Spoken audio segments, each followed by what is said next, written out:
Enabling two-factor authentication on Cash App adds an extra layer of security to your account. Follow these steps to set it up. Step 1. Open Cash App. Launch the Cash App on your mobile device. Ensure you are logged into your account. Step 2. Access account settings.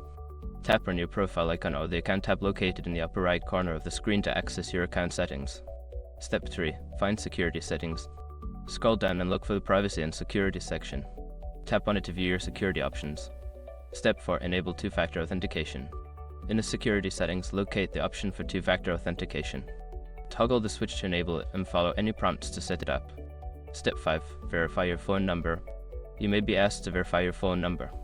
Follow the instructions to receive a verification code via SMS and enter it to complete this setup. By following these steps, you can successfully enable two-factor authentication on your Cash App account, enhancing its security. Always remember to keep your contact information updated for seamless verification.